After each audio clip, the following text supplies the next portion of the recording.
Are we rolling? Not every journey is as planned, with small things like the weather, being underpacked, and being just overall underwhelmed by the over commercialized attractions. But these small things can be expected and accounted for. What's next is where the adventure truly begins.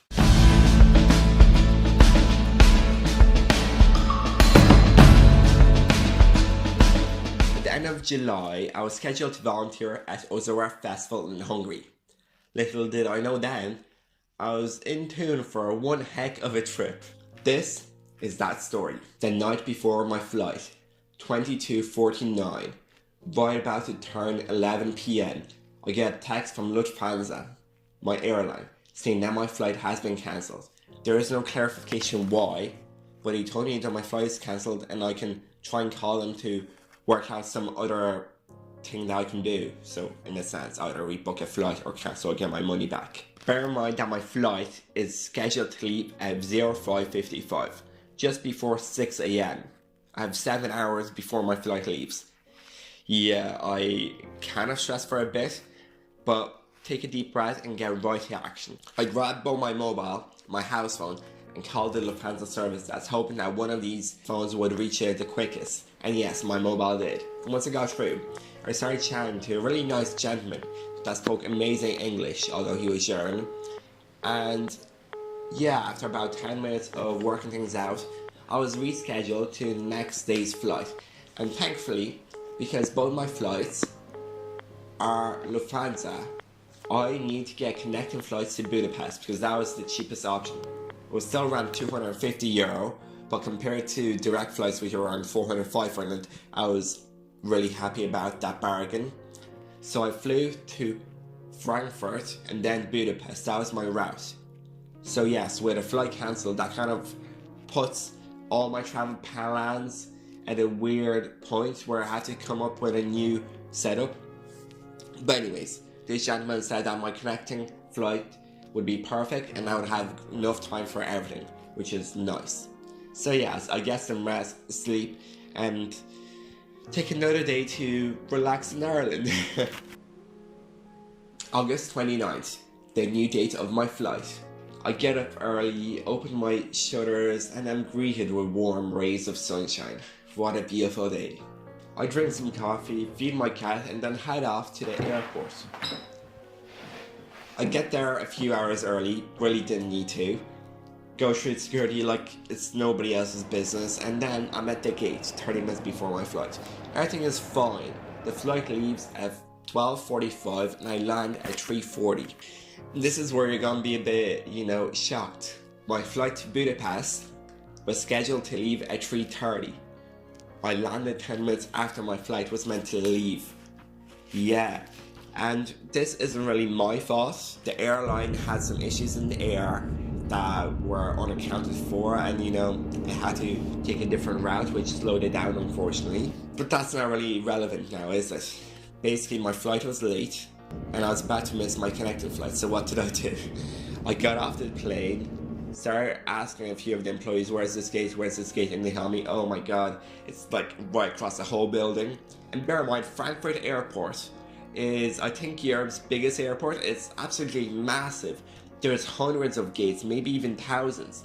So I'm here like, oh fuck. Really terrified, about to miss my flight, and what then? Because this would be my fault, in a sense. So I run with my massive hiking backpack and a bag on my belly for 2 kilometers through the hallways of the busy airport.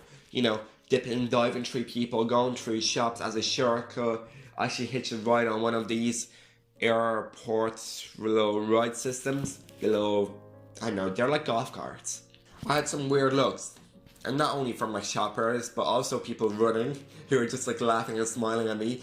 But some policemen were like, just another day at the airport.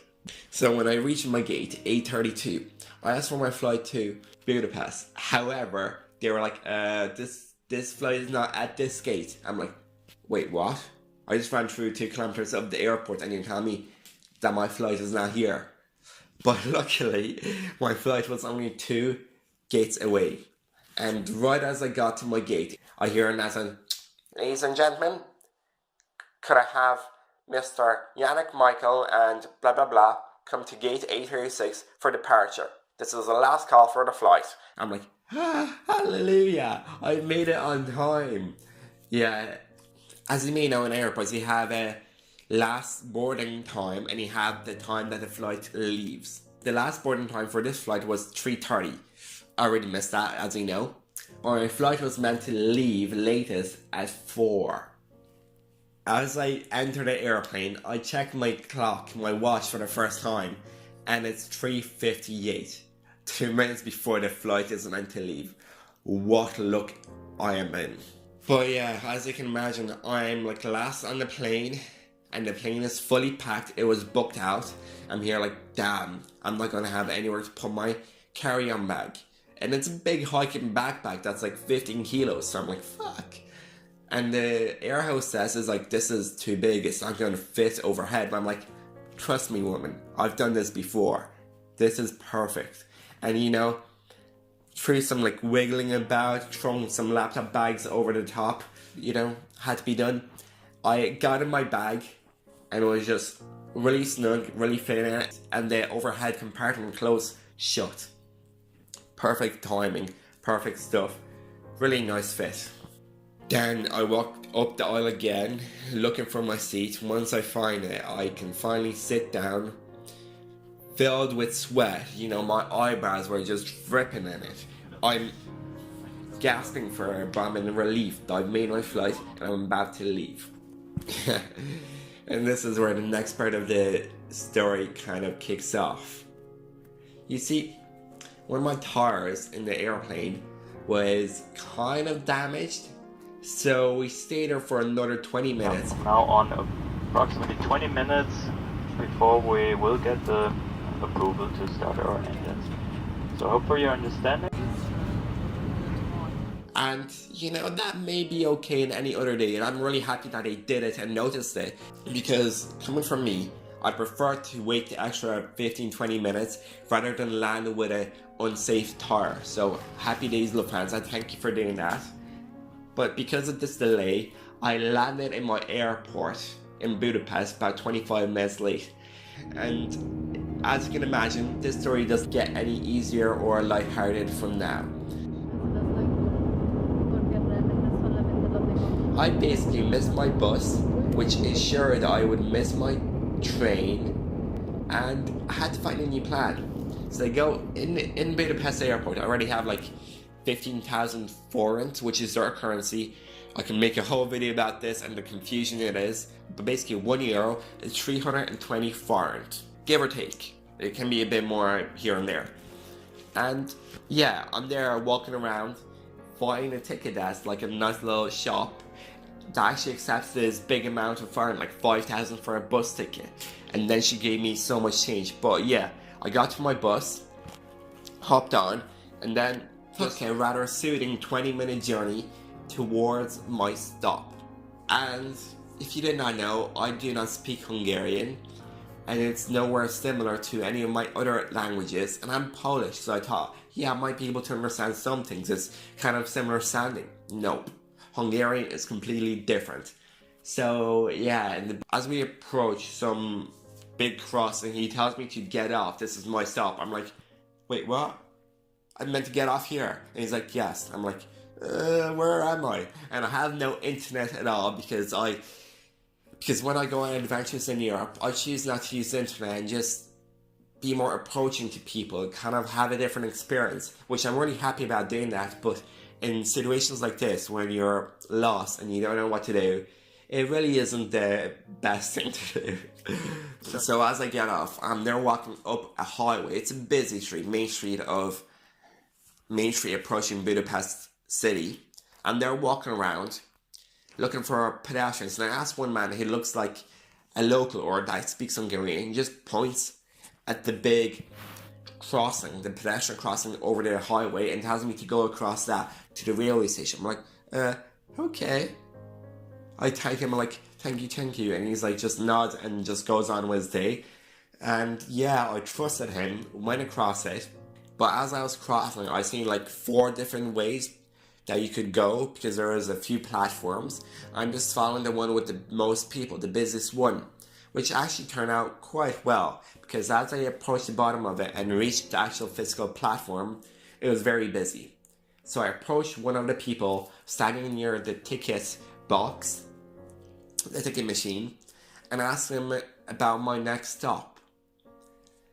And he just looked at me and just said like, no English, no English. It turned out that he was German. I walked up to somebody else and asked him about the same stop. But no, this one was Italian and she just started to talk Italian to me. So I'm like, oh shoot, everybody here is foreign.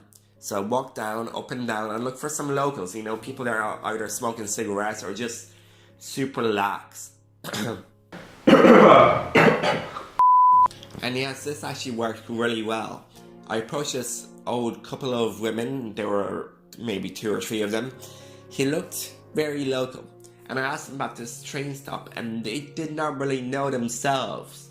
And they told me to go to the ticket office, the main building with people in it, to ask for them. But bear in mind that it's past 6 p.m. and the ticket office is closed, so I went up there and nobody was there to answer me. Really bad timing. So I walked back to the women and said, I don't know, but I'm going towards like Budapest Center. And they're like, oh yes, go cross the bridge again and go to that platform there. She didn't tell me in English, but she was just like platform, and she just pointed with her fingers and said, above the bridge. I'm like, yeah, this is sketchy. But I trust her and do it anyways. So here I am, like super dehydrated, really tired, having a super long day after running and just dripping sweat, being in a really far country. And this is gonna be where the part gets funny. It is 36 degrees Celsius at this point in the day. Like, what? In Ireland, the warmest we got in the summer was like 22 and I was still sweating. So this is a lot of heat. And let's talk about the next part of this trip. Basically, I got on a train, got off to my next station, and it went really well. On board the train, I only needed to take like 2 stops towards Kispest, which is one of the main train stations in Budapest city. And this train station goes everywhere. It goes north, south, east, west. It's a really nice hub. On the train also you have Wi-Fi plus really nice high-speed internet connection, which I wasn't really sure about, but it does happen, and the Wi-Fi is free too. So there I'm looking through all my train routes, trying to figure out where the best journey is, because bear in mind I missed my first train. And I'll find a route, screenshot every stop, every station, but these screenshots don't show the platforms. So as I reach Kispest, which is a massive station, and you're like, oh my god, where am I gonna go? And the destinations weren't the platforms that I have listed, because my stops weren't the final destinations of that train route, if that makes sense. Basically, pretend you're in the UK. I think most people are familiar with the UK. And you're going from Nottingham towards London, but you want to stop somewhere in the middle, like I'm not familiar with the UK, but somewhere in the middle. So you have your middle stop saved, but up on the platforms it only says London direction. So you're like, wait, is London direction meaning that it stops in my stop? But anyways, that was my confusion, my train of thought. So I asked a few of the workers, the helpers, with high-vis jackets like, we're here to help. They did not know as well. They had this app that showed all the stops, all the platforms, etc. But they found my train and they said that it's probably gonna be on platform 6, but we don't know for sure. So I'm like, oh Jesus, this is really rough. So anyways, I go to platform 6, take a seat, ask a few people if this is that direction, and they nod and tell me it is. Yay, I found my next train. So after about an hour of waiting till my train comes, I get on, and it turns out that I nearly get kicked off. And this is where the interesting part takes in, because in Hungary, you need to have train tickets for every individual train. It's not like in Ireland where you have like a general train ticket for the whole day, or a general from like north to south, and then you can get off and get on in many different stations. No, these train tickets are individual, per station to station ride, and I did not buy one. And it's not that I did not have money, because it was super cheap. around €3, I think, for like a 2-hour train overall. But yeah, and the train conductor comes looking around and he finds me and it's like, hey, train ticket? I'm like, And these Hungarians might already be cringing because, yeah, train tickets and train conductors are very common in your country, but where I come from, we never see this at all. We have one of these machines that like scans our ticket as we approach the station. So yeah, this is a whole new experience. So, train conductor, train ticket. Instead of overreacting, like acting super stressed, like, oh my god, I forgot it, I'm so sorry. I just played it cool, played it calm, saying, train ticket, wait, what's that? And I just said, showed him the picture of my stop and just said, I'm getting off this stop. It really wasn't my stop, but it was the next station. And he was like, okay, next station, okay.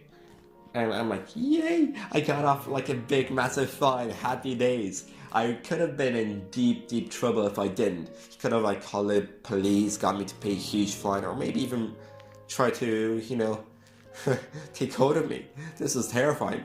But they were pretty chill and this train conductor was amazing. Another great thing about the trains is they have air conditioning, so 36 degrees outside, but it's nice and cool, like 20-ish on the inside. Really nice stuff. Skipping over a few more boring hours where I actually talked to a train conductor, talked to quite a bit, met a few really weird characters on the train. Like some people with one of those boomboxes and he's like jamming to EDM and we're like, what the f? It was a bit of a weird train ride, but 4 hours later, 4 hours of train journeys, I reached this destination called, hold up, Pusztasabok. It's a really long word and I don't even know how the Hungarians try to pronounce it because it's confusing. But this is the last destination for that train of that day. So naturally I got off the train and approached a station where I do find a few workers, but these are very relaxed because they don't expect any more trains or any more people in them. They're like smoking inside and drinking and just having a really nice calm time.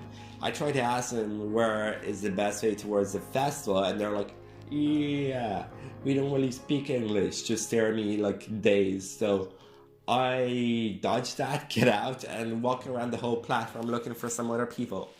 And as I turn around, like walking back towards the train, hoping to meet some other people, I meet about 8 people from France, all backpackers, all going to the festival, and one German girl. Yay! She was such a hippie, but I loved her for that, and she actually spoke English. Just walked around for a bit, I chatted quite a bit to her, just talked to her about her journey. And she was completely barefoot for the whole day, which I really admire. I'm trying to go that route, but that's a different story for another day. After walking around talking to them, it turns out that there's a really small kind of telephone post with a bus on it in Hungarian, and this is the main bus stop towards the festival. And these people only knew because they went to it last year. So yay, thank you for those French guys. And we wait there for about an hour and a half. And when it's about to turn 12 p.m, midnight, our bus finally arrives. And this really janky ass bus, completely old, with a really nice bus driver approaches and we're like, O.Z.O.R.A, and he just nods. And we're like, yes, O.Z.O.R.A. He tries to get our bags under the bus, but if you didn't know, like at midnight on a bus in a foreign country, that's not really a good idea. So we refused and brought our big hiking bags inside on the bus. And we stayed at the station for maybe 20 minutes. And somehow the bus ends up filling up with a lot of other backpackers and it gets really tight. Although all of us were super tired after a really long day, mine being one of the longest from everyone else, we end up like chatting, having fun, laughing, drinking, and just chanting O.Z.O.R.A. just throughout the bus ride, really enjoying it and enjoying the scenery. It was pitch black, but you really got a feel for the Hungarian countryside and just that really rural, organic, self-sustaining lifestyles, which I absolutely love. I'm not going to bore you with these bus convos. Some there were really crazy, but that's the different story yet again. As we approach the last bus stop of this bus, we are still around a 15 minutes ride from the festival, like an hour walking. And we were like, ugh, we don't want to do this. We don't want to try and find a taxi. There is no taxis to be found, no other buses, no life at all. Everything is closed. So After we all get off the bus and, you know, try and debate what is best to do, one of us starts chanting the bus driver and actually bribes them. So yes, we all ended up getting back on the bus with our big bags, getting everything on the bus again, and paying €5, or I think 1,500 forints each to get like a 15-minute bus ride. We bribed the bus driver, which isn't really a thing that you hear every day, and I swear I could not make the story up. You know, I could end this video here as the journey to O.Z.O.R.A has, in a sense, finished. But I'm just going to talk you through the very first night or day that I arrived and just kind of give you a sense of what I went through. So we arrived at the festival like a little before 1 a.m. And from the main gate towards the actual place where you get your wristbands is maybe a 10-minute walk. So yeah, we got through there. I'm asking for people where the volunteer area is, where the tea shack is, where I can like say I actually came. But no, none of these people have even heard of it and don't know where to go, but they tell me to go to the info point within the festival grounds. And it's pitch black. It is the 30th of August, like really early, and I've heard that some people were already coming there from the 26th of August. So I'm a bit confused, but I walked through, followed the big crowd, kind of getting the lead, talked to a few random passers-by from the festival. Where is the info spot? Where is this? It's around 1 a.m. right now, and I have finally reached the festival after a really long day of travel. Yeah, I left my house at like 8 a.m. and it's 1 a.m. on the next day. Whoa. I'm making my way through, and this is a massive festival ground. It's a huge field. Like last year I had around 50,000 people there, huge amounts of campers. And luckily enough for me, I actually found my first drinking water tap, and it's been a really long day, super long day, so I was happy to get hydrated again. As I drank that, a guy kind of stands beside me and starts chatting. He was a weird guy running a circus, and he just like started to try and give me some electrolytes, trying to get me to like wake up and party. I'm like, dude, I'm tired, I don't want to party. Take your electrolytes and go back to sleep. It was really funny, but yeah, after him I walked around for a bit and actually stumbled upon the tea shack by myself. Amazing area, like super rustic, all wood, and really nice vibes. We had like a projector with super cool lighting. I just started talking to people and they're like, who the fuck are you? We don't remember you at the training. I'm like, oh yeah, I came late, I'm Michael. And they just basically told me that they have no idea and to come back at 2 a.m. to talk with the manager to work on my shifts, etc. So I'm like, brilliant. I have to find a place to pitch my tent and come back here in 45 minutes. Damn. So yes, I run down a hill, pretty dry and like dusty, and look for a nice campsite that's not too far from the main area. And yes, some of you will like a lot of sleep at festivals because you will be tired, but I personally don't really care, and I have the earplugs, so sleeping near the stages is completely fine and an option for me. So I walk around, look for a nice area, look for some other people, because it is 1 a.m. I'm at a Psytrance festival as a solo camper looking to pitch my tent. It's very dangerous in a sense. Later on during the festival I found out that most of the people were super nice and humble and there was barely any break-ins, but the risk is there and I need to be careful. So I need to find a crew, some other campers that I could trust. So I walked around, looked for some people, found a nice area and just asked them if I could pitch my tent there. They had like an RV and 2 tents, but some didn't feel right.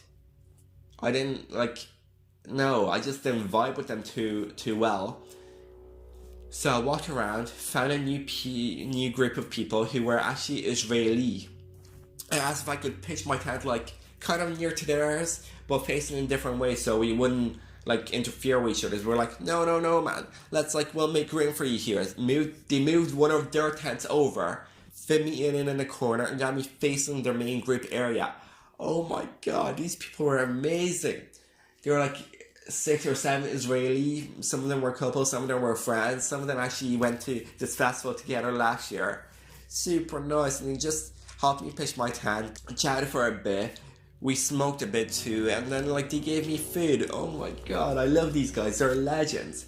But it came to being 2 a.m. and I was like, guys, you enjoy this first night, go party, I need to go to work. So I went back up to my tea shack, really short walk, maybe like 5 minutes away. Hilly, there was a big hill. And I got there, I met up with a manager, a super nice guy who actually studied in Ireland and lived there for a few years, so he had amazing English. And we just talked, and it turns out that he was running low on people, and he needed someone else to fill in for the shift from 2 a.m. to 8 a.m. And me being there, all dressed up, all ready to work, I'm like, sure, I can take this. Oh my god, I really didn't think that through. So I was awake for at least 32-33 hours at that point, and I was going to work for 6 more hours on the first day of the festival. Yeah, that really did happen. So it was a really tricky night, not in the sense of substances, but in the sense of we were so tired, they just kind of like days in and days out of sleep, and you're like, what is even going on?